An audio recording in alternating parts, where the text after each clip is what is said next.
আজকের ভিডিওতে আমরা রাসূলুল্লাহ সাল্লাল্লাহু আলাইহি সাল্লামের সেই যাত্রার ব্যাপারে বিস্তারিত আলোচনা করব, যখন তিনি হযরত খাদিজা রাদিয়াল্লাহু তাআলা আনহার ব্যবসার মালামাল নিয়ে শাম দেশে গিয়েছিলেন এবং এই যাত্রায় হযরত খাদিজা রাদিয়াল্লাহু তাআলা আনহার গোলাম মাইসারা নবী করিম সাল্লাল্লাহু আলাইহি সাল্লামের সঙ্গে ছিলেন।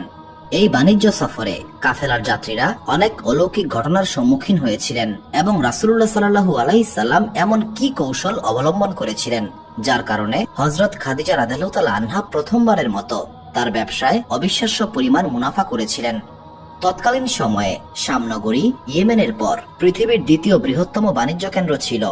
তাই যখনই শামের দিকে কোনো কাফেলা যাত্রা করত, তখন আরবের প্রত্যেক ব্যবসায়ী চেষ্টা করতেন যে তিনি যেন ওই কাফেলার অংশ হতে পারেন।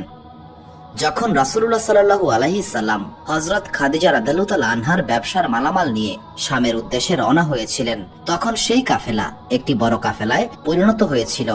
কাফেলাটি যাত্রা শুরু করার পূর্বে নবী করিম সাল্লাল্লাহু আলাইহি সাল্লামের চাচা আবু তালিব বনু হাশিম গোত্রের কয়েকজনকে নিয়ে নবী করিম সাল্লাল্লাহু আলাইহি সাল্লামকে বিদায় জানাতে এসেছিলেন। বিদায়কালে আবু তালিব মুহাম্মদ সাল্লাল্লাহু আলাইহি সাল্লামকে বুকে জড়িয়ে ধরেন এবং তার কপালে একটি চুম্বন করেছিলেন। আবু তালিব বিদায় নেওয়ার পর কাফেলাটি শাম দেশের উদ্দেশ্যে যাত্রা শুরু করে। এই বাণিজ্য কাফেলায় আবু জেহেল এবং তার সঙ্গীরাও ছিল।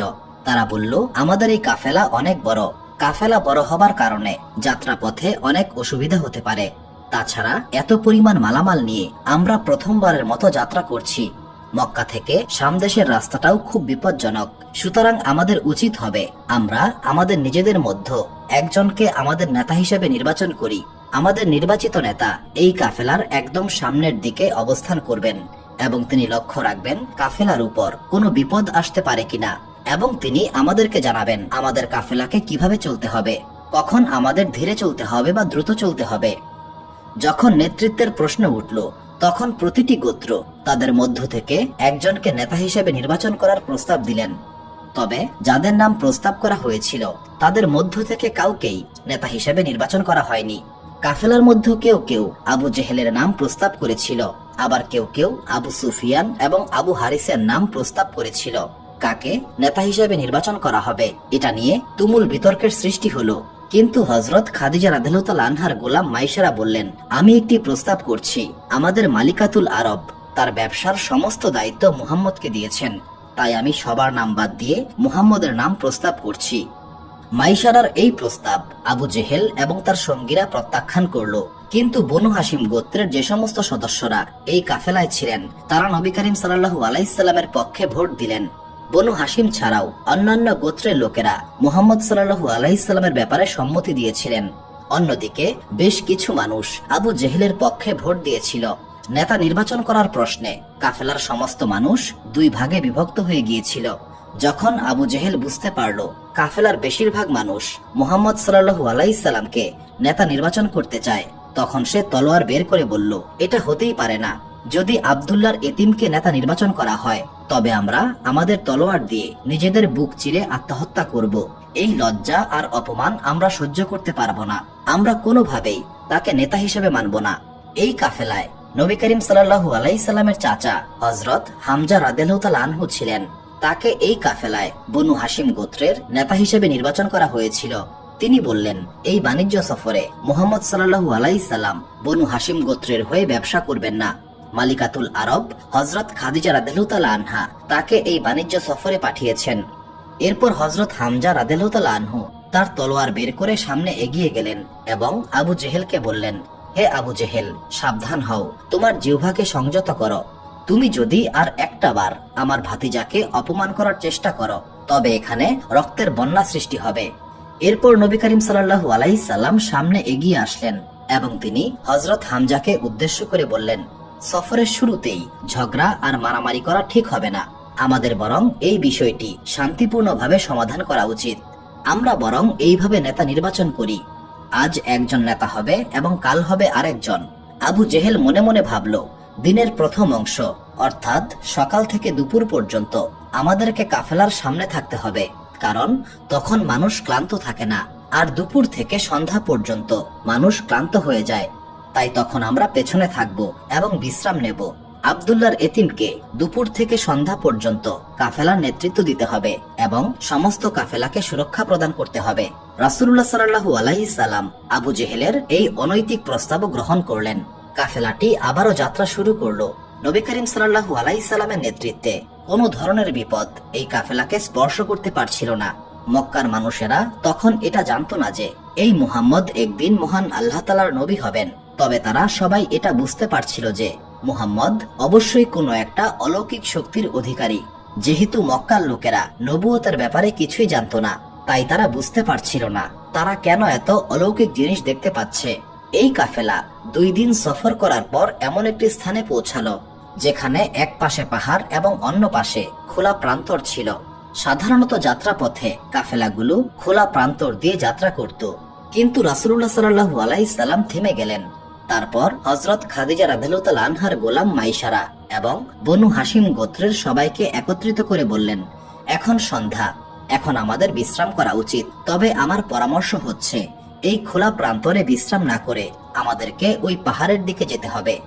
পাহাড়ে উঠে বিশ্রাম নেওয়ার কথা শুনে কাফেলার সবাই খুবই অবাক হয়েছিল। এত উট এবং এত পরিমাণ মালপত্র নিয়ে পাহাড়ে ওঠা এবং পরের দিন সকালে সেগুলোকে আবার পাহাড় থেকে নামিয়ে আনা, এটা সত্যি খুব কষ্টকর এবং কঠিন কাজ। যেহেতু সময়টা ছিল সন্ধ্যা এবং রাসূলুল্লাহ সাল্লাল্লাহু আলাইহি সাল্লাম তখন ছিলেন কাফেলার নেতা, তাই কাফেলার সবাই অনিচ্ছা সত্ত্বেও নবী করিম সাল্লাল্লাহু আলাইহি সাল্লামের কথা মেনে নিতে বাধ্য হলেন। কিন্তু আবু জেহেল চিৎকার করে বলতে শুরু করলো, তোমরা কি দেখতে পাচ্ছ না যে ব্যক্তিকে আমরা নেতা হিসেবে নির্বাচন করেছিলাম সে কোনো কারণ ছাড়াই আমাদেরকে কষ্ট দিচ্ছে। কাফেলার সবাই রাসূলুল্লাহ সাল্লাল্লাহু আলাইহি সাল্লামের নির্দেশ অনুসারে পাহাড়ে আরোহণ করলেন। পাহাড়ে আরোহণ করার সময় কাফেলার সবাই বিস্মিত হয়েছিলেন, কারণ তারা ভেবেছিলেন এই পাহাড়ে উট এবং মালপত্র নিয়ে ওঠা হয়তো সম্ভব হবে না। কিন্তু তারা দেখতে পেলেন তাদের ধারণা ভুল প্রমাণিত হয়েছে। প্রথমে কিছুটা কষ্ট হলেও তারা অতি সহজেই সেই পাহাড়ে আরোহণ করতে সক্ষম হলেন। কিন্তু কাফেলার একজন বলল, আমি কোনোভাবেই আমার 400 উটকে নিয়ে পাহাড়ে যাব না, এই সমস্ত পাগলামির মধ্যে আমি থাকবো না। আমরা তো এর আগেও অনেকবার বাণিজ্য সফর করেছি, আমরা কি আগে কখনো এমন পাগলামি করেছি? তোমরা পাহাড়ে গেলে যাও, আমি এখানেই বিশ্রাম করব। এই ব্যক্তি ছাড়া বাকি সকলেই মুহাম্মদ সাল্লাল্লাহু আলাইহি সাল্লামের পরামর্শ অনুসারে পাহাড়ে চলে গিয়েছিল। কাফেলার সবাই যখন পাহাড়ে পৌঁছে গেল, এমনকি তখনও উটগুলোকে বাধা হয়নি, তখন হঠাৎ করেই আকাশ অন্ধকার হয়ে গেল এবং প্রচন্ড বৃষ্টি শুরু হলো। প্রচন্ড বৃষ্টির কারণে পাহাড় থেকে বন্যার মতো পানি নেমে আসলো। যে ব্যক্তি তার 400 উট নিয়ে মুহাম্মদ সাল্লাল্লাহু আলাইহি সাল্লামের নির্দেশ অমান্য করে পাহাড়ের নিচে অবস্থান করছিল, তাকে বন্যার এই প্রচন্ড স্রোত ভাসিয়ে নিয়ে গেল। সেই ব্যক্তি এবং তার 400 উটের অস্তিত্ব এই পৃথিবী থেকে বিলীন হয়ে গেল। কাফেলার সবাই হতাশ হয়ে বললেন, এই পথে আমরা আগে অনেকবার এসেছি, কিন্তু আমরা কখনোই ভাবতে পারিনি এখানে বন্যা হতে পারে। আজ বন্যা হয়েছে এবং আজই আমাদের নেতা পাহাড়ে চড়ার নির্দেশ দিয়েছেন। কাফেলার সবাই বুঝতে পারলো যে যাকে তারা নেতা বানিয়েছিল সে সত্যিই প্রজ্ঞাময় এবং অলৌকিক ক্ষমতা সম্পন্ন। এই ঘটনার ফলে রাসূলুল্লাহ সাল্লাল্লাহু আলাইহি সাল্লামের প্রতি কাফেলার লোকদের মনে সম্মান ও শ্রদ্ধার জন্ম নিয়েছিল। এই দিকে আবু জেহেল এবং তার সঙ্গীদের মনে নবী করিম সাল্লাল্লাহু আলাইহি সাল্লামের প্রতি হিংসা ও বিদ্বেষ বাড়তে থাকলো। কিন্তু এরপর আরো একটি বড় সমস্যা দেখা দিল। 4 দিন যাবত অবিরাম বৃষ্টি হতেই থাকলো এবং প্রচন্ড বন্যার সৃষ্টি হলো। চারপাশে পানি থই থই করছিল। শুধুমাত্র সেই রাস্তাটাই নিরাপদ ছিল যেই রাস্তা দিয়ে তারা এই পাহাড়ে আরোহণ করেছিলেন। হযরত খাদিজা রাদিয়াল্লাহু তাআলা আনহার গোলাম মাইসারা চরম উৎকণ্ঠিত হয়ে রাসূলুল্লাহ সাল্লাল্লাহু আলাইহি সাল্লামের নিকটে এসে বললেন, হে মুহাম্মদ, বন্যা পরিস্থিতি খারাপ দিকে মোড় নিয়েছে। এখন তো সামনে যাওয়ার আর কোনো পথ দেখতে পাচ্ছি না। মনে হচ্ছে 1 বা 2 মাসের জন্য আমরা এখানে বন্দী হয়ে গেলাম। যে রাস্তা দিয়ে আমরা এই পাহাড়ে আরোহণ করেছিলাম কেবলমাত্র সেই রাস্তাটা এখনো নিরাপদ রয়েছে। আমাদের এই বাণিজ্য সফর স্থগিত করতে হবে এবং মক্কায় ফিরতে হবে। 1-2 মাস পর বন্যা পরিস্থিতির উন্নতি হলে তখন আবার বাণিজ্য সফর করা যাবে। এখানে যদি 1 মাস বন্দী হয়ে থাকি তবে ক্ষুধা তৃষ্ণায় কাফেলার সবাই মারা যাবে। রাসূলুল্লাহ সাল্লাল্লাহু আলাইহি সাল্লাম নীরব ছিলেন। তিনি কিছুক্ষণ চুপ করে থাকলেন, তারপর বললেন, এই বিষয়ে আমি আগামীকাল উত্তর দেব। কাফেলার সবাই মনে মনে মক্কায় ফেরার প্রস্তুতি গ্রহণ করতে লাগলেন। পরের দিন সকালে রাসূলুল্লাহ সাল্লাল্লাহু আলাইহি সাল্লাম বনু হাশিম গোত্রের সবাইকে এবং হযরত খাদিজা রাদিয়াল্লাহু তাআলা আনহার গোলাম মাইসারাকে সেখানে নিয়ে গেলেন। যেখান থেকে আর সামনে যাওয়ার কোনো রাস্তা ছিল না। সামনে শুধু পানি থই থই করছিল। রাসূলুল্লাহ সাল্লাল্লাহু আলাইহি সাল্লাম তার সঙ্গীদেরকে বললেন, এখন যারা আমার কথা মানতে প্রস্তুত তারা তাদের মালপত্র প্রস্তুত করুন। কাফেলার সবাই বিস্ময়ে হতবাক হয়ে একে অপরকে দেখছিল, কারণ বন্যার পানি থই থই করছে। আর এমন অবস্থায় রাসূলুল্লাহ সাল্লাল্লাহু আলাইহি সাল্লামের এই নির্দেশ সবাইকে বিস্মিত করেছিল। কিছুক্ষণের মধ্যেই আরো একটি বিস্ময়কর ঘটনা ঘটল। কাফেলার সবাই অবাক হয়ে দেখতে পেলেন, পাহাড়ের চূড়া থেকে একটি সাদা রঙের পাখি উড়ে এলো। তার মুখে গাছের একটি ডাল ছিল। পাখিটি সেই ডাল দিয়ে বন্যার পানিতে এক ধরনের রেখা তৈরি করতে লাগলো। এইদিকে রাসূলুল্লাহ সাল্লাল্লাহু আলাইহি সাল্লাম বললেন, আর বেশি দেরি করা যাবে না। যারা আমার উপর বিশ্বাস রাখে তারা আমাকে অনুসরণ করুন। কাফেলার সবাই হতবাক হয়ে দাঁড়িয়েছিল। তারা বুঝতে পারছিল না তাদের আসলে কি করা উচিত। যদি কোনো বিপদ ঘটেই যায় তবে তাদের জীবন এবং সমস্ত মালামাল ঝুঁকির মধ্যে পড়ে যাবে। তবে রাসূলুল্লাহ সাল্লাল্লাহু আলাইহি সাল্লাম এগিয়ে যাওয়ার জন্য প্রস্তুত ছিলেন এবং তিনি সবাইকে উদ্দেশ্য করে বললেন, তোমরা যদি যেতে না চাও তবে আমি জোর করব না। কাফেলার কেউ নবী করিম সাল্লাল্লাহু আলাইহি সাল্লামের এই কথার কোনো উত্তর দিলেন না। নবী করিম সাল্লাল্লাহু আলাইহি সাল্লাম এগিয়ে গেলেন। কাফেলার লোকেরা বিস্ময়ে আরো হতবাক হয়ে গেলেন যখন দেখতে পেলেন বন্যার পানি নবী করিম সাল্লাল্লাহু আলাইহি সাল্লামের পায়ের গোড়ালি স্পর্শ করেছে মাত্র। অথচ তারা সকলেই ভেবেছিল মুহাম্মদ পানিতে ডুবে মারা যাবে। এই দিকে নবী করিম সাল্লাল্লাহু আলাইহি সাল্লাম তার উট সহ বন্যার পানি অতিক্রম করে নিরাপদ স্থানে পৌঁছে গেলেন।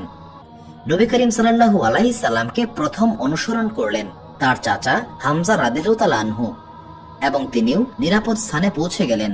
এরপর বনু হাশিম গোত্রের সকলেই নবী করিম সাল্লাল্লাহু আলাইহি সাল্লামকে অনুসরণ করলেন। এরপর ধীরে ধীরে কাফেলার সবাই নবী করিম সাল্লাল্লাহু আলাইহি সাল্লামকে অনুসরণ করে নিরাপদ স্থানে পৌঁছাতে শুরু করলো। এর মধ্যে আবু জেহেলের এক সঙ্গী বলল, এটা মুহাম্মদের চালাকি। আমরা কেউ না বুঝলেও মুহাম্মদ বুঝতে পেরেছিল বন্যার পানি কমে গিয়েছে।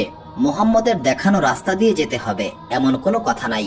এই কথা বলেই সে রাস্তা বদল করার চেষ্টা করলো এবং সঙ্গে সঙ্গেই পানিতে ডুবে গেল। কাফেলার সবাই এই ঘটনায় আরো অবাক হয়ে গিয়েছিল। তারা বুঝতে পারছিল না এতিম মুহাম্মদ কিভাবে এই রাস্তার সন্ধান করেছে। তাদের এমন ভাবনা অবশ্য দোষের ছিল না, কারণ নবুয়ত সম্পর্কে তাদের কোনো ধারণাই ছিল না। এই কাফেলা আরো কিছুটা পথ অতিক্রম করার পর রাস্তায় তারা একটি কুয়া দেখতে পেল। তখনকার সময়ে পানি সংরক্ষণের আধুনিক কোনো ব্যবস্থা ছিল না, তাই কুয়া ছিল পানি সংগ্রহ করার একমাত্র মাধ্যম। আবু জেহেল সবার প্রথমে কুয়া থেকে পানি সংগ্রহ করলো এবং কাফেলার সবাই এটা জানতে পারলেন যে এই রাস্তায় আর তেমন কোনো কুয়া নাই। আগামী 9 থেকে 10 দিন যাত্রা করার পর আরেকটি কুয়া পাওয়া যাবে। সুতরাং আবু জেহেল পানি সংগ্রহ করতে লাগলো, কিন্তু খুব বেশি পানি নেওয়া সম্ভব হলো না, কারণ অতিরিক্ত পানি রাখার মতো তার কাছে কোনো উট ছিল না। তবে আবু জেহেল চিন্তা করছিল, সবাই আব্দুল্লাহর এতিম পুত্রকে অত্যাধিক পরিমাণে গুরুত্ব দিচ্ছে, আমি কোনোভাবেই মুহাম্মদের নেতৃত্ব মানব না। আবু জেহেল বুঝতে পারছিল কাফেলার কেউ তাকে আর গুরুত্ব দিচ্ছে না, এই কারণে সে হিংসায় জ্বলে যাচ্ছিল। এবার আবু জেহেল একটা ফন্দি বের করলো। সে ভাবলো, আমি যদি কোনোভাবে এই কুয়াটাকে বন্ধ করতে পারি যাতে কেউ আর পানি সংগ্রহ করতে না পারে, তাহলে সমস্ত কাফেলার মানুষেরা ভালো রকম বিপদে পড়ে যাবে। তার ধারণা ছিল কুয়াটা যদি কোনোভাবে সে বন্ধ করতে পারে তাহলে কাফেলার সবাই পিপাসার কারণে মারা যাবে। আবু জেহেলের মনে এই ভয় ছিল যে এই কাফেলা মক্কায় ফিরে যাওয়ার পর আব্দুল্লাহর এতিমকে যথেষ্ট পরিমাণ সম্মানিত করা হবে, যেমনটা একজন রাজাকে সম্মান দেওয়া হয়। কারণ আবু জেহেল জানতো যে রাসূলুল্লাহ সাল্লাল্লাহু আলাইহি সাল্লামের কারণেই এই কাফেলার সবাই বন্যা থেকে রক্ষা পেয়েছে। মক্কায় যখন কাফেলার সবাই এই ঘটনার কথা বলবে তখন মুহাম্মদের সম্মান আরো বেড়ে যাবে। কিন্তু আবু জেহেল এটা চিন্তা করছিল যে যদি কোনোভাবে কাফেলার বাকি সবাই বেঁচেও যায় তবু যেভাবেই হোক আব্দুল্লাহর এতিমকে মক্কায় ফিরতে দেওয়া যাবে না। এই চিন্তা নিয়ে আবু জেহেল কুয়া থেকে পানি সংগ্রহ করলো এবং কুয়াটিকে বন্ধ করে দিল। এরপর সে তার এক গোলামকে সঙ্গে নিয়ে কাফেলা থেকে বেশ কিছুটা দূরত্বে চলে গেল। সেখানে গিয়ে সে তার গোলামকে বলল, তুমি কাফেলার নিকট ফিরে যাও, যখন দেখবে আব্দুল্লাহর এতিম পুত্র পিপাসার কারণে কষ্ট পাচ্ছে তখন আমাকে এসে খবর দেবে। তুমি যদি আমাকে মুহাম্মদের মৃত্যুর সংবাদ জানাতে পারো তবে আমি তোমাকে এই গোলামের জীবন থেকে মুক্ত করে দেব। এরপর আবু জেহেল সেখানে বসেই অপেক্ষা করতে লাগলো যে কখন তার গোলাম এসে মুহাম্মদের মৃত্যুর সংবাদ দেবে। অনেকক্ষণ পর সেই গোলাম এসে বলল, হে আবু জেহেল, আপনি অনেক বড় ভুল করে ফেলেছেন। আপনি যত কিছুই করুন না কেন, আপনি মুহাম্মদের কোনো ক্ষতি করতে পারবেন না, কারণ অলৌকিক কেউ তাকে সাহায্য করছে। গোলামের মুখ থেকে রাসূলুল্লাহ সাল্লাল্লাহু আলাইহি সাল্লামের এমন প্রশংসা শুনে আবু জেহেল হিংসার আগুনে দাউ দাউ করে জ্বলে উঠল। সে প্রচন্ড রাগান্বিত হয়ে বলল, তুমি যদি মুহাম্মদের নামে ভালো কথা উচ্চারণ করো তবে আমি তোমাকে হত্যা করব। আমি তোমাকে যে কাজের জন্য পাঠিয়েছিলাম সেই কাজের খবর দাও। গোলাম বলল, আমি যখন কাফেলার নিকটে পৌঁছালাম তখন আমি ভেবেছিলাম কাফেলার সবাই পিপাসার কারণে কষ্ট পাচ্ছে। কাফেলার সবাই কুয়াতে পানি না দেখতে পেয়ে খুবই ভয় পেয়ে গিয়েছিল। কিন্তু আব্দুল্লাহর এতিম যখন কুয়ার নিকটে গিয়ে কুয়াতে হাত দিল, সঙ্গে সঙ্গে সেই কুয়া পানিতে পরিপূর্ণ হয়ে গেল। এই অলৌকিক কাণ্ড দেখে কাফেলার সবাই আনন্দ করছে। গোলামের এই বক্তব্যে আবু জেহেল একদম বিভ্রান্ত হয়ে পড়ল। কিছুক্ষণ পর সে কাফেলার উদ্দেশ্যে রওনা হলো। যখন আবু জেহেল কাফেলার দিকে যাত্রা শুরু করেছিল তখন তার উট একটি বৃক্ষের পাশ দিয়ে যাচ্ছিল। এমন সময় গাছের আড়াল থেকে একটি ভয়ঙ্কর সাপ বের হয়ে আসলো। সাপটি এত ভয়ানকভাবে সামনে চলে এসেছিল যে আবু জেহেলের উট ভয় পেয়ে চমকে গেল এবং আবু জেহেলকে মাটিতে ফেলে দিয়ে পালিয়ে গেল। আবু জেহেল মাটিতে পড়ে গেল এবং সে প্রচন্ড ব্যথায় কাতরাতে লাগলো। আবু জেহেল তার দাসকে বলল, মুহাম্মদকে আমার খবর পৌঁছে দাও এবং তাকে বলবে আমি আহত হয়েছি। লাত এবং উজ্জার দয়াতে আমি মুহাম্মদের ক্ষতি করার আরো একটি উপায় পেয়েছি। আবু জেহেলের আহত হবার সংবাদ পাওয়ার পর নবী করিম সাল্লাল্লাহু আলাইহি সাল্লাম তার সমস্ত কাফেলাকে সঙ্গে নিয়ে আবু জেহেলের নিকটে আসলেন এবং তাকে বললেন, আমি আশা করছি আপনার আঘাত খুব বেশি গুরুতর নয়। কাফেলার পূর্ব সিদ্ধান্ত অনুসারে আপনি এখন কাফেলার নেতা, আপনাকে কাফেলার সামনে অবস্থান করতে হবে। আবু জেহেল তখন হাত জোর করে নরম সুরে নবী করিম সাল্লাল্লাহু আলাইহি সাল্লামকে বলল, হে আব্দুল্লাহর এতিম, আমি অন্যায় করেছি। আমি আশা করব তুমি আমার সমস্ত অন্যায় ভুলে যাবে। আমি বুঝতে পেরেছি তুমি এই কাফেলার যোগ্য নেতা।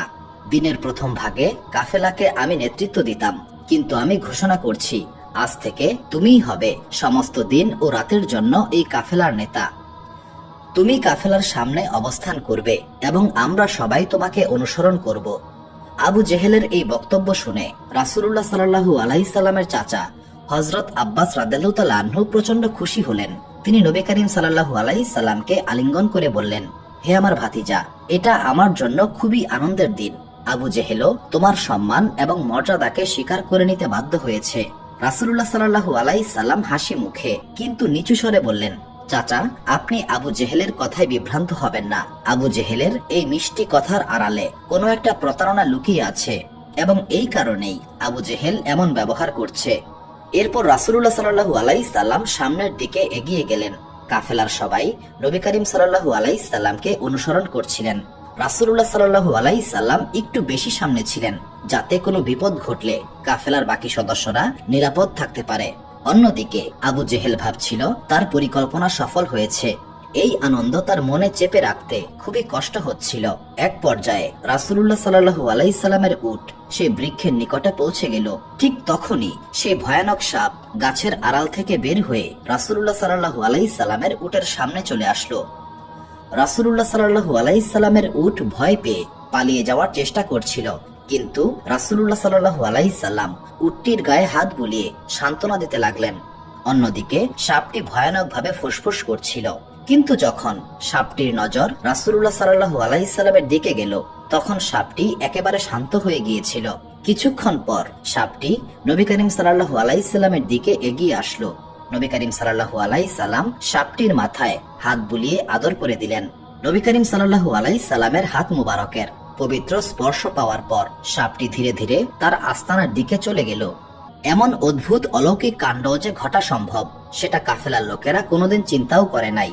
তারা হতবিহ্বল এবং নির্বাক হয়ে এই অলৌকিক দৃশ্য দেখছিল। আবু জেহেলও এই ঘটনায় হতবিহ্বল হয়ে পড়েছিল, কিন্তু আফসোস তার মনে নবী করিম সাল্লাল্লাহু আলাইহি সাল্লামের প্রতি শ্রদ্ধা আসার বদলে হিংসা বিদ্বেষ আরো বেড়ে গিয়েছিল। কাফেলার যাত্রা অব্যাহত ছিল এবং এক সময় কাফেলা শাম দেশের সীমান্তের নিকটে পৌঁছে গেল। নবী করিম সাল্লাল্লাহু আলাইহি সাল্লামের কাফেলা যেই পথে চলছিল সেই পথে আবু জুবায়ের নামক একজন বৃদ্ধ রাহিব বাস করতেন। দিনের বেশিরভাগ সময় তিনি গির্জাতেই অবস্থান করতেন এবং পরম নিষ্ঠার সঙ্গে জীবন অতিবাহিত করতেন। জ্ঞান এবং পবিত্রতার কারণে এই অঞ্চলের সমস্ত মানুষ তাকে গভীর শ্রদ্ধা করত এবং তার অনেক শিষ্য ছিল। দীর্ঘ সময় ধরে অতিরিক্ত পড়াশোনা এবং কান্নার কারণে তার দৃষ্টিশক্তি দুর্বল হয়ে গিয়েছিল। তবে তিনি কি বিষয়ে এত পড়াশোনা করতেন এবং কিসের জন্য এত কান্না করতেন সেটা নিয়ে আলেমদের মধ্যে মত পার্থক্য রয়েছে। এই রাহিবের নিকট তাওরাত এবং ইনজিল কিতাব ছিল, যা তিনি নিয়মিত অধ্যয়ন করতেন। তবে তিনি এই দুই কিতাবের শুধুমাত্র সেই অংশগুলোই অধ্যয়ন করতেন যেখানে আখিরি নবীর আগমন এবং তার চিহ্নের পূর্বাভাস দেওয়া হয়েছে। দিনরাত অবিরাম তিনি ওই অংশগুলোই পড়তেন এবং কান্নায় ভেঙে পড়তেন এবং বারবার বলতেন, পৃথিবীতে এমন কোনো ব্যক্তি কি নাই যে আমাকে তার আগমনের সুসংবাদ দিতে পারবে? কেউ কি আমার মৃত্যুর আগে আমাকে আখিরি নবীর আগমনের সুসংবাদটা দিতে পারবে? রাহিবের দৃষ্টিশক্তি এতটাই দুর্বল হয়ে গিয়েছিল যে তিনি প্রায় অন্ধ হয়ে গিয়েছিলেন। একদিন তিনি তার শিষ্যদেরকে একত্রিত করে বললেন, তোমরা আমাকে শেষবারের মতো চেষ্টা করতে দাও, আমি তো এখন আর কিছুই দেখতে পাই না। তবে আরব অঞ্চল থেকে আগত কাফেলাগুলোর প্রতি তোমরা লক্ষ্য রাখবে এবং আমাকে সেই কাফেলাগুলি সম্পর্কে বিস্তারিত জানাবে। সেই সময় আমাদের প্রিয় নবী হযরত মুহাম্মদ সাল্লাল্লাহু আলাইহি সাল্লামের কাফেলা এই পথেই ছিল। রাহিবের শিষ্যরা বিভিন্ন কাফেলার দিকে নজর রাখছিলেন। এর মধ্যে হঠাৎ একদিন রাহিবের মনে হলো সমস্ত পৃথিবী এক অদ্ভুত আলোয় আলোকিত হয়ে যাচ্ছে। এই অদ্ভুত ঘটনায় রাহিব আতঙ্কিত হয়ে পড়েছিলেন। ঠিক তখনই রাহিবের শিষ্যরা এই সংবাদ দিল যে, হে আমাদের সম্মানিত শিক্ষক, আরবের মক্কা থেকে একটি কাফেলা এই পথেই আসছে। তবে অন্য কাফেলার সঙ্গে এই কাফেলার পার্থক্য হচ্ছে এই কাফেলাকে একটি মেঘের খণ্ড অনুসরণ করছে। আমাদের নিকট মনে হচ্ছে ওই মেঘের খণ্ডটি কাফেলাটিকে ছায়া প্রদান করছে। এই সংবাদে রাহিব প্রচন্ড উত্তেজিত হয়ে পড়লেন। তিনি কাঁপা কাঁপা কণ্ঠে বললেন, আমি আশা করছি তোমরা আমাকে মিথ্যা সংবাদ প্রদান করছো না। তারপর তিনি বললেন, এটা তো আখিরি নবীর আগমনের আলামত। তবে কি তিনি দুনিয়াতে চলে এসেছেন? মনে হচ্ছে আমার মনের আশা পরিপূর্ণ হতে চলেছে। হঠাৎ করে রাহিব তার আবেগ ঝেড়ে ফেললেন এবং তারপর তার শিষ্যদেরকে বললেন, তোমরা বাইরে যাও এবং লক্ষ্য রাখবে। আমি তোমাদেরকে আরেকটি বিষয় সম্পর্কে অবহিত করছি। আমাদের এই গির্জা থেকে একটু দূরে একটি বৃক্ষ এবং একটি কূপ রয়েছে। এই বৃক্ষটি শতাব্দীকাল আগে শুকিয়ে গিয়েছিল এবং সেই কূপ যেখান থেকে হযরত মুসা এবং হযরত ঈসা আলাইহিস সালাম পানি পান করেছিলেন, এই কুয়াতেও এখন পানি নাই। তোমরা শুধুমাত্র এটা লক্ষ্য রাখবে যে এই কাফেলায় এমন একজন ব্যক্তি রয়েছে যে ব্যক্তি এই বৃক্ষের নিকটে আসা মাত্রই বৃক্ষটি প্রাণ ফিরে পাবে এবং সবুজ হয়ে যাবে এবং কূপটিও পানিতে পরিপূর্ণ হয়ে যাবে। রাহিব তার শিষ্যদেরকে নির্দেশ দিলেন, যখনই তোমরা এইসব দেখতে পাবে তৎক্ষণাৎ আমাকে সংবাদ দেবে। রাসূলুল্লাহ সাল্লাল্লাহু আলাইহি সাল্লামের একটি অভ্যাস ছিল, যখন কাফেলা কোথাও যাত্রা বিরতি করত তখন নবী করিম সাল্লাল্লাহু আলাইহি সাল্লাম তার কাফেলা থেকে একটু আলাদা হয়ে যেতেন। অন্যদিকে রাহিবের শিষ্যরা কাফেলার উপর তীক্ষ্ণ নজর রাখতে শুরু করলো।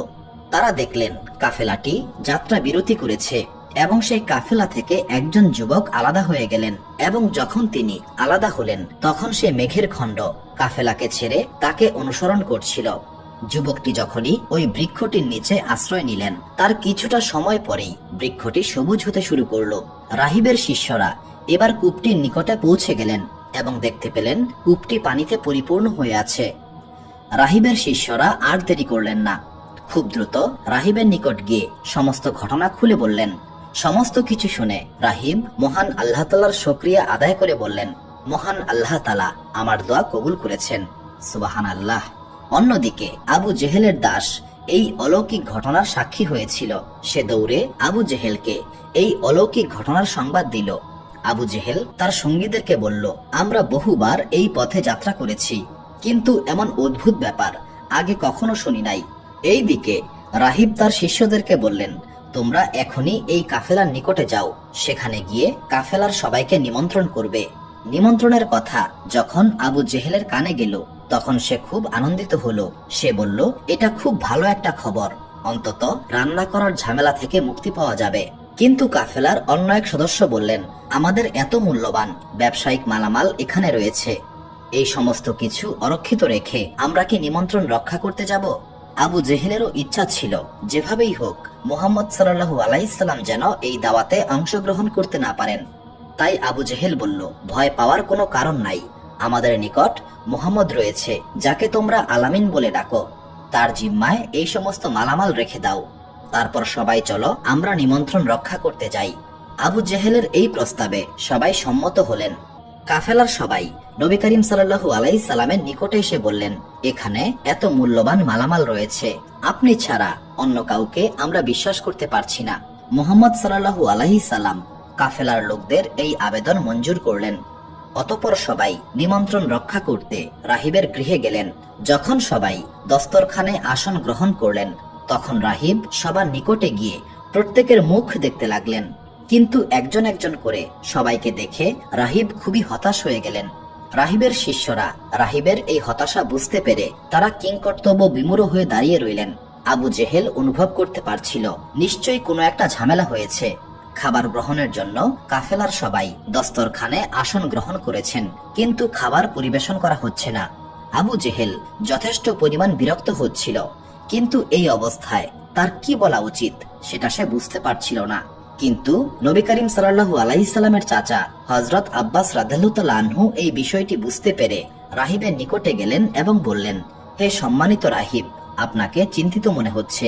রাহিব বললেন, আমি আপনাকে একটা প্রশ্ন করতে চাই, আপনাদের কাফেলার সবাই কি এই নিমন্ত্রণ রক্ষা করতে এসেছে, নাকি কেউ বাকি রয়ে গেছে? হযরত আব্বাস রাদিয়াল্লাহু তাআলা আনহু উত্তর দেওয়ার আগেই আবু জেহেল বলল, কাফেলার সবাই এখানে রয়েছে, শুধুমাত্র আরবের এক মহিলার এতিম দাসকে আমরা আমাদের মালামালের নিরাপত্তা দেওয়ার জন্য বাহিরে রেখে এসেছি। নবী করিম সাল্লাল্লাহু আলাইহি সাল্লামের প্রতি এমন অপমানসূচক বক্তব্য শুনে হযরত হামজা রাদিয়াল্লাহু তাআলা আনহু তলোয়ার বের করে বললেন, আবু জেহেল, তোমাকে আমি শেষবারের মতো সাবধান করছি, যদি আর একটা বার আমার ভাতিজা মুহাম্মদ সম্পর্কে তোমার মুখ থেকে এমন কোনো খারাপ কথা বের হয়, তবে আমি তোমার মাথা কেটে ফেলবো। হযরত হামজা রাদিয়াল্লাহু তাআলা আনহুর এই হুমকিতে আবু জেহেল একদম চুপ হয়ে গেল। তখন হযরত আব্বাস রাদিয়াল্লাহু তাআলা আনহু বললেন, সে আমাদের ভাতিজা, আসলে আমাদের সমস্ত মালামালের জিম্মাদার হিসেবে সে বাইরে রয়েছে। আমার ভাতিজা সমস্ত মক্কায় আলামিন অর্থাৎ বিশ্বাসী হিসেবে পরিচিত, এই জন্য কাফেলার সবাই তাকেই জিম্মাদার হিসেবে নির্বাচন করেছে। বৃদ্ধ রাহিব বললেন, আমি তো এমন একজন ব্যক্তির জন্যই অপেক্ষা করছিলাম, আমি আপনার ভাতিজার সঙ্গে একবার সাক্ষাৎ করতে চাই, আমাকে তার নিকটে নিয়ে চলুন। হযরত আব্বাস রাদিয়াল্লাহু তাআলা আনহু রাহিবকে নিয়ে বাইরে বেরিয়ে গেলেন এবং নবী করিম সাল্লাল্লাহু আলাইহি সাল্লামের কাছে পৌঁছে গেলেন। নবী করিম সাল্লাল্লাহু আলাইহি সাল্লামের নিকট পৌঁছা মাত্র রাহিব বলে উঠলেন, আমি যার জন্য এতটা বছর যাবত অপেক্ষা করছিলাম, এটাই তো সেই ব্যক্তি। হে মক্কার সম্মানিত ব্যক্তি, আপনার কারণেই আমি তার দেখা পেয়েছি। মহান আল্লাহ তাআলা নিশ্চয়ই আপনাকে রহমত করবেন। রাহিবের এই কথায় হযরত আব্বাস রাদিয়াল্লাহু তাআলা আনহু অবাক হয়ে রাহিবকে প্রশ্ন করলেন, আমি আপনার কথা ঠিক বুঝতে পারছি না। রাহিব বললেন, আজ অনেকদিন যাবত আমার দৃষ্টিশক্তি খুব খারাপ অবস্থায় ছিল, কিন্তু যখনই আমি তার মুখের দিকে তাকালাম আমার দৃষ্টিশক্তি ফিরে এসেছে। এটাই ছিল সেই আলামত, যে আলামতের ব্যক্তির জন্য আমি এতকাল যাবত অপেক্ষা করছি। এইটুকু বলে রাহিব নবী করিম সাল্লাল্লাহু আলাইহি সাল্লামের দিকে এগিয়ে গেলেন এবং নবী করিম সাল্লাল্লাহু আলাইহি সাল্লামকে সালাম দিলেন। হযরত আব্বাস রাদিয়াল্লাহু তাআলা আনহু আর সামনে গেলেন না। তিনি এটা জানতেন না তার আদরের এই ভাতিজাই হবে আখিরি জামানার রাসূল, তবে তিনি এটা জানতেন তাকে কোথায় থামতে হবে। তাই তিনি মুহাম্মদ সাল্লাল্লাহু আলাইহি সাল্লাম এবং রাহিবের নিকট থেকে কিছুটা দূরে অবস্থান করতে লাগলেন। রাহিব নবী করিম সাল্লাল্লাহু আলাইহি সাল্লামকে কোনো অতিরিক্ত কথা বললেন না, শুধু এতটুকু বললেন, খাবার প্রস্তুত করা হয়েছে, সবাই আপনার জন্য অপেক্ষা করছে। নবী করিম সাল্লাল্লাহু আলাইহি সাল্লাম উত্তর দিলেন, এই জিনিসপত্রের নিরাপত্তা বিধান করা আমার দায়িত্ব।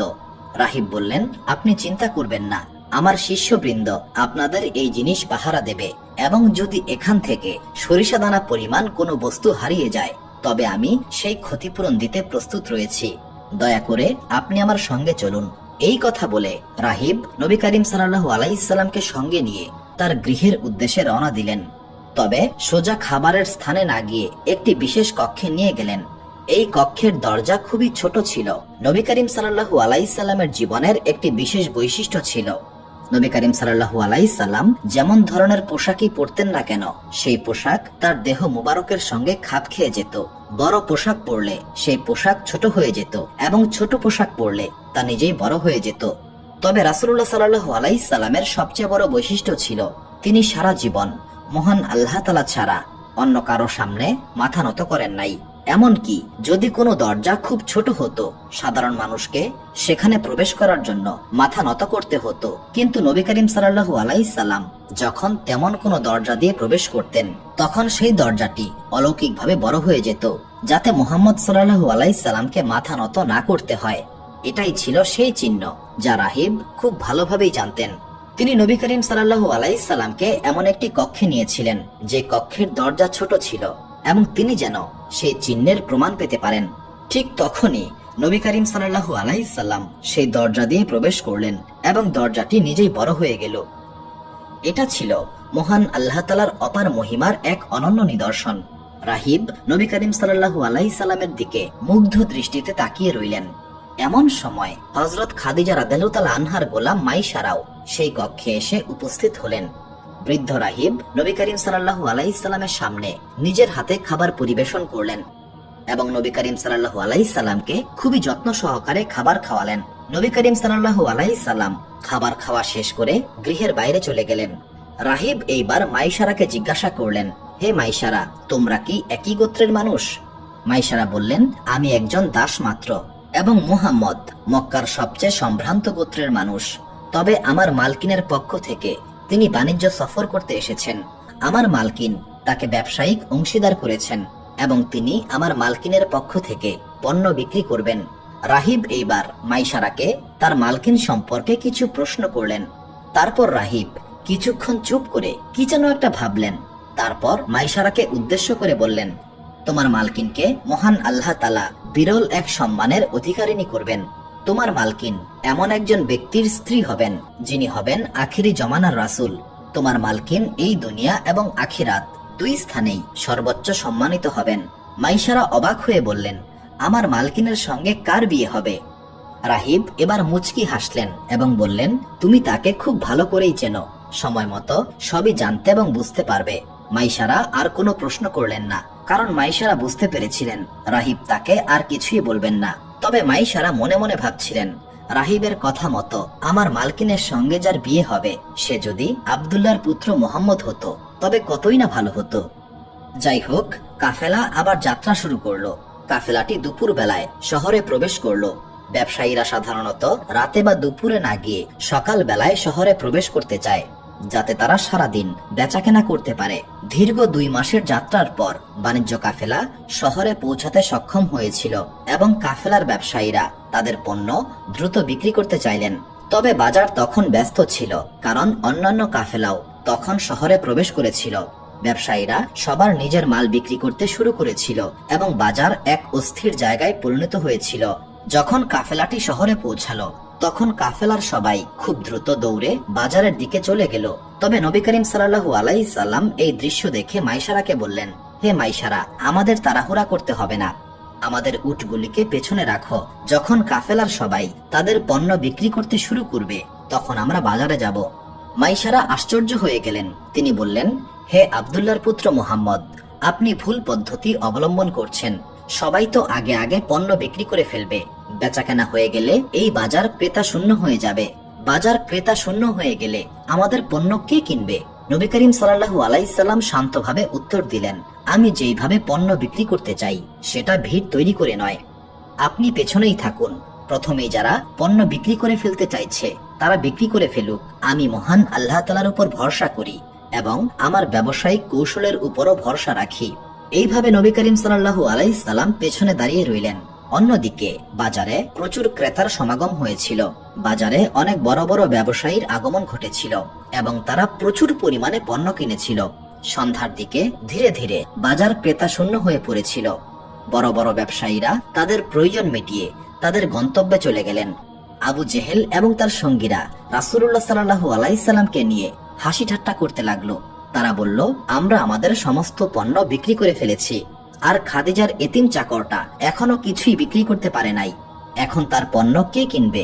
আবু জেহেল আরো মন্তব্য করলো, খাদিজা এই বাণিজ্য সফরে আব্দুল্লাহর এতিমটাকে পাঠিয়ে অনেক বড় ভুল করে ফেলেছে। এখন খাদিজার অনেক ক্ষতি হয়ে যাবে, মুনাফা তো করতে পারবেই না, বরং এই ক্ষতির পরিমাণ শুনে খাদিজাও পাগল হয়ে যাবে। রাসূলুল্লাহ সাল্লাল্লাহু আলাইহি সাল্লাম একদম নিশ্চুপ ছিলেন। যারা রাসূলুল্লাহ সাল্লাল্লাহু আলাইহি সাল্লামকে ভালোবাসতেন তারাও নবী করিম সাল্লাল্লাহু আলাইহি সাল্লামের এই কাণ্ড দেখে হতবাক হয়ে গিয়েছিলেন। তারাও বুঝতে পারছিলেন না মুহাম্মদ সাল্লাল্লাহু আলাইহি সাল্লামের এই বাণিজ্য সফরের ভবিষ্যৎ কি। পরের দিন নবী করিম সাল্লাল্লাহু আলাইহি সাল্লামের বাণিজ্যিক কৌশল শাম অঞ্চলের ব্যবসা বাণিজ্যের গতি প্রকৃতি পাল্টে দিয়েছিল। ওই দিন নবী করিম সাল্লাল্লাহু আলাইহি সাল্লাম তার পণ্য বাজারে নিয়ে এসেছিলেন। শাম এলাকার আশেপাশে অনেক ছোট ছোট গ্রাম ছিল। সেখানে অনেক বড় বড় ব্যবসায়ীরা থাকতেন যারা প্রচুর টাকা রোজগার করতেন। তবে তাদের একটি সমস্যা ছিল, যখন কোনো বাণিজ্য কাফেলা শামে আসতো তারা সেদিনই শামের বাজারে আসতে পারতেন না, বরং পরের দিন শামের বাজারে আসতেন পণ্য ক্রয় করার উদ্দেশ্যে। প্রথম দিন সন্ধ্যা পর্যন্ত যারা বাজারে থাকতো তারা বেশিরভাগ দামি পণ্যগুলি ক্রয় করে নিয়ে যেত। কাফেলার সদস্যরা পরের দিন সাধারণ পণ্যগুলোকে বিক্রি করতেন। পরের দিন যে দামি পণ্যগুলো অবশিষ্ট থাকতো কাফেলার লোকজন সেই পণ্যগুলোকে অনেক বেশি দামে বিক্রি করতেন। ফলে গ্রামের দিকের ব্যবসায়ীদের অনেক বেশি দাম দিয়ে উক্ত পণ্যগুলোকে কিনতে হতো। কিন্তু যখন নবী করিম সাল্লাল্লাহু আলাইহি সাল্লাম তার পণ্য নিয়ে বাজারে আসলেন তখন গ্রাম অঞ্চলের বড় বড় ব্যবসায়ীরা প্রথমবারের মতো অবাক হয়ে দেখতে পেলেন যে তারা ব্যবসায়ীদের দোকানে না গিয়ে সরাসরি মুহাম্মদ সাল্লাল্লাহু আলাইহি সাল্লামের নিকট থেকে পণ্য কিনতে পারছে। যে পণ্য তাদের অনেক দাম দিয়ে কিনতে হতো সেই পণ্য তারা অনেক কম দামে মুহাম্মদ সাল্লাল্লাহু আলাইহি সাল্লামের নিকট থেকে কিনতে পারছিল। তাদের কাছে এটা ছিল খুবই অদ্ভুত একটা ঘটনা। ব্যবসায়ীরা ভেবেছিল আজ হয়তো তাদেরকে অনেক দাম দিয়ে পণ্য কিনতে হবে, কিন্তু তারা নবী করিম সাল্লাল্লাহু আলাইহি সাল্লামের নিকট থেকে অনেক কম দামে পণ্য কিনতে পেরে অবাক হয়ে গিয়েছিলেন।